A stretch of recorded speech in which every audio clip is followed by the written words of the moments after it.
नमस्कार बच्चों, आप सबका स्वागत है इस चैनल पे। बच्चों लास्ट वीडियो में हमने पढ़ा था how to organisms reproduce chapter में कि जो मेल और फीमेल रिप्रोडक्टिव सिस्टम है वो कैसे काम करते हैं, उनमें मेल और फीमेल गैमेट कैसे प्रोड्यूस होता है। उसके बाद आज हम पढ़ेंगे कि फर्टिलाइजेशन क्या होता है, उसको अवॉइड कैसे कर सकते हैं और जो रिप्रोडक्टिव हेल्थ है वो कैसे इंपॉर्टेंट है, उसको कैसे मेंटेन कर सकते हैं। तो चलिए बच्चों स्टार्ट करते हैं आज की वर्कशीट नंबर 69 क्लास 10। बच्चों फर्टिलाइजेशन क्या है? वो प्रोसेस है जिसमें मेल गैमेट फ्यूज होता है with the female gamete. So the fusion of the male and the female gamete is known as fertilisation. और ये फ्यूज होकर क्या बनाते हैं बच्चों? जाइगोट। सो मेल गैमेट जो है it will fuse with the female and it will form the zygote. ठीक है, and this process is known as fertilisation. Now the question is कि अगर जो फीमेल में एग प्रोड्यूस हो रहा है अगर वो फर्टिलाइज नहीं होता तो क्या होगा? फर्टिलाइज हुआ then it will form the zygote, but अगर वो फर्टिलाइज नहीं हुआ तो क्या होगा? तो बच्चों अगर एग फर्टिलाइज नहीं होगा तो वो एक दिन के लिए बॉडी में रहेगा, क्योंकि जो ओवरी है वो एक एग क्या करेगी, हर मंथ में वो रिलीज आउट करती है। तो जो यूट्रस है अपने आप को प्रिपेयर भी करता है, तो उसकी जो लाइनिंग होती है वो थिक हो जाती है, स्पॉन्जी हो जाती है, इसलिए ताकि इन केस अगर फर्टिलाइजेशन हो जाता है तो वो होने वाला जो जाइगोट है, जो डेवलपिंग जाइगोट होगा, एम्ब्रियो होगा, उसके लिए नरिशमेंट देगा। तो इस वजह से जो ह्यूमन फीमेल बॉडी है वो पूरी प्रिपरेशन करती है। जब एग रिलीज आउट होता है तो उसके साथ यूट्रस अपने आप को प्रिपेयर करता है, उसकी जो लाइनिंग होती है वो थिक हो जाती है, स्पॉन्जी हो जाती है। और अगर एग फर्टिलाइज नहीं होता तो जो लाइनिंग होती है वो अब नहीं चाहिए होती, तो वो शेड होके बॉडी से निकल जाती है and breaks come out of the vagina. उसके साथ कैसे निकलती है? वजाइना से ब्लड एंड म्यूकस के साथ। एंड ये साइकिल क्या होता है बच्चों? हर 30 दिन में रिपोर्ट होती है, हर मंथ में ये रिपीट होती है, इसी साइकिल को कहा जाता है menstruation. Okay, now the next thing is reproductive health. So बच्चों जो reproductive health it is very important. It is the total wellbeing in all aspects of reproduction, मतलब फिजिकल, इमोशनल, सोशल बिहेवियर, हर जगह से ये बहुत ही ज़रूरी है। ये बहुत इम्पॉर्टेंट है लोगों सबके लिए कि हम अपनी रिप्रोडक्टिव हेल्थ का बहुत ध्यान रखें। उसके लिए हमें हेल्दी डाइट, एक्सरसाइज और हाइजीन की बहुत ज़्यादा ज़रूरत है, specially hygiene of their reproductive organs. Now कि जो what are the needs and the methods of the family planning. Family planning की ज़रूरत क्या है? तो बच्चों फैमिली प्लानिंग ये बस बेनिफिट नहीं करता पेरेंट्स को या फिर चिल्ड्रन को, बट सोसाइटी के लिए भी, ऑफ नेशन के लिए भी बहुत ज़रूरी है। Because as you know population is increasing day by day. तो बच्चों अगर पॉपुलेशन बढ़ रही है तो उसको कंट्रोल करने के लिए फैमिली प्लानिंग जो है बहुत ज़्यादा इम्पॉर्टेंट है। So, by being able to keep the number of new births under the control, we can save a national economy. हम अपने नेशनल इकोनॉमी और रिसोर्सेज को सेव कर सकते हैं अगर हम सही टाइम पे फैमिली प्लानिंग करेंगे और नंबर ऑफ चिल्ड्रन जो लिमिटेड हों। Now safe sex versus H I V AIDS. H I V AIDS का नाम आपने कई बार सुना होगा। What is H I V AIDS बच्चों? एच आई वी एड्स की बात करें तो एच आई वी एड्स में जो एच आई वी है it is the name of the virus which causes AIDS. Okay, H I V की full form होती है human immuno virus. So this virus cause the AIDS and AIDS also have its full form. कभी भी आपने देखा होगा ads लिखा होगा तो एड्स ऐसे नहीं लिखा मिलेगा आपको। वाई? बिकॉज ये एड्स वो नहीं है। एड्स अगर कैप्स में लिखा है, इसके हर एक लेटर का एक इंडिविजुअल वर्ड मीनिंग है। ठीक है, तो एड्स क्या होता है बच्चों? एड्स की फुल फॉर्म है acquired immuno deficiency syndrome. Okay, so और ये किसकी वजह से होता है? एच आई वी की वजह से। बच्चों एच आई वी क्या है? It is a virus. जो वायरस होता है बहुत पोटेंशियल होता है, बहुत ज़्यादा हार्म करता है, जैसे कि आप सब जानते ही हैं। अभी कोरोना की वजह से, कोरोना क्या है? वो भी वायरस ही है। उसकी अभी तक वैक्सीन क्यों नहीं बन पाई? Why? Because it is virus. Virus की प्रॉपर्टीज़ ऐसी होती हैं कि जब तक कोई वैक्सीन बनने आती है तब तक उसकी प्रॉपर्टीज़ ही चेंज कर लेता है। वायरस बहुत ज़्यादा अपने आप को चेंज कर लेता है, इस वजह से वायरस की वैक्सीन्स बनाने में बहुत ज़्यादा टाइम लग जाता है।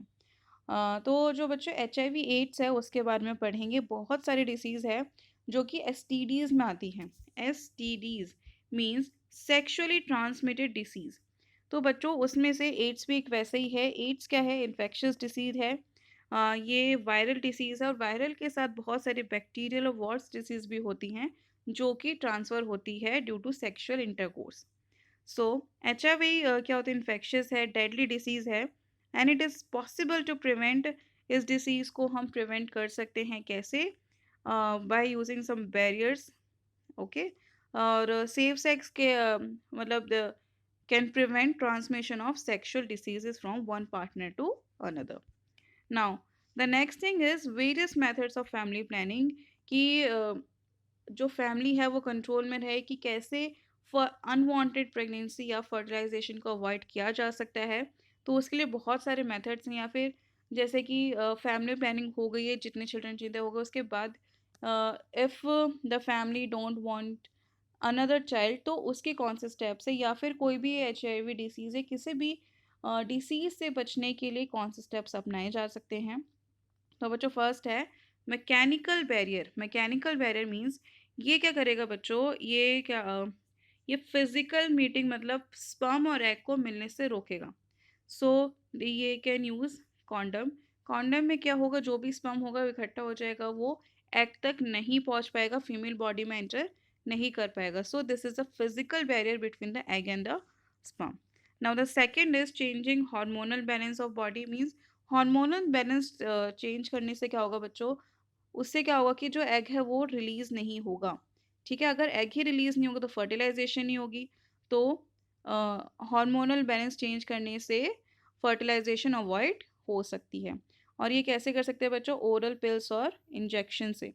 ओरल पिल्स में बहुत सारी कॉन्ट्रासेप्टिव पिल्स आती है जैसे कि सहेली हो गई, और भी पिल्स आती हैं जो कि कॉन्ट्रासेप्टिव होती हैं। ये मेन का इनका काम ही क्या होता है? इनका काम मेन होता है कि बॉडी में हार्मोनल चेंजेस लाना सो डैट कि एग रिलीज ना हो पाए। अगर एग रिलीज नहीं होगा तो स्पर्म फर्टिलाइज ही किससे होगा? Now the third is IUDs means ये जो डिवाइसेस होते हैं मेनली वुमेन की बॉडी में इंसर्ट किए जाते हैं। सबसे मेन है कॉपर टी। तो कॉपर टी बच्चों इस टी लाइक स्ट्रक्चर होता है एंड कॉपर टी क्यों नाम है? बिकॉज इस तरह से जो टी बना हुआ है कॉपर का बना होता है। ये वुमेन में इंसर्ट किया जाता है और ये मेन फंक्शन क्या करता है? जब भी अगर स्पर्म आता है बॉडी में, ह्यूमन फीमेल बॉडी में, तो ये क्या करेगा? फेगोसाइटिक नेचर करेगा मीन्स स्पर्म को किल कर देगा। ये स्पर्म को किल कर देगा तो जो स्पर्म्स है वो एग तक नहीं पहुंच पाएंगे, जिसकी वजह से फर्टिलाइजेशन की प्रोसेस नहीं होगी। Now the next is surgical method. Surgical method में बच्चों जैसे कि आप सब जानते हैं, हमने लास्ट टाइम पढ़ा था कि जो टेस्टीज है उसमें स्पर्म प्रोड्यूस होती हैं एंड टेस्टिस से स्पर्म होने में वास्ट डिफरेंस है, फिर वो जाते हैं। तो अगर टेस्टिस में स्पर्म प्रोड्यूस हो गए लेकिन वो अगर बाहर ना पहुंच पाए, यहीं पे उसको कट कर दिया जाए, यहीं पे कुछ यहीं पे उसको रोक दिया जाए, अगर उसका रास्ता रोक दिया जाए तो क्या होगा? स्पर्म बॉडी से बाहर जाएंगे? नहीं जाएंगे। तो बच्चों वेस्कोटॉमी में वही होता है कि वास्ट डिफरेंस को ब्लॉक कर दिया जाता है ताकि जो स्पर्म है वो ट्रांसफ़र ना हो सके। नेक्स्ट है बच्चों ट्यूबेक्टॉमी। ट्यूबेक्टॉमी होता है फीमेल्स में। आपको बताया गया था कि एग जो है आपकी ओवरीज में बनेंगे। ओवरीज के बाद यहाँ पे क्या होती है? फेलोपियन ट्यूब होती है। उसके बाद इस तरीके से स्ट्रक्चर होता है। तो अगर यहाँ पे इस तरह से ब्लॉक कर दिया जाए तो एग बन रहा है लेकिन एग बन के फेलोपियन ट्यूब तक नहीं पहुँचेगा। अगर ये यहाँ पे नहीं पहुँचेगा तो क्या होगा बच्चों? फर्टिलाइजेशन नहीं होगी। सो दो मेथड्स है सर्जिकल मेथड में, वेस्कोटॉमी एंड ट्यूबेक्टॉमी, जिसकी वजह से जो फर्टिलाइजेशन की प्रोसेस है वो अवॉइड की जा सकती है। ओके, नाउ क्वेश्चन आंसर्स देख लेते हैं। फर्स्ट है बच्चों what is fertilisation? What happens if the egg is not fertilised? So the process by which male gamete unites with the female gamete is known as fertilization. And what happens if the fertilization did not take place? So, अगर egg fertilize नहीं होता है तो lining नहीं चाहिए होती है, उस टाइम पे मेंस्ट्रुएशन साइकिल होगी।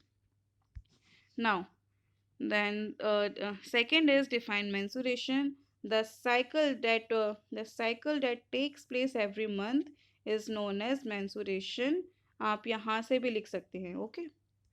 Now, the third question is why reproductive health is important. So, it is important in all aspects. So, here is the answer of the third question. Then, fourth is explain various methods of family planning. You can write all these four methods: mechanical, hormonal change, IUDs, and surgical methods.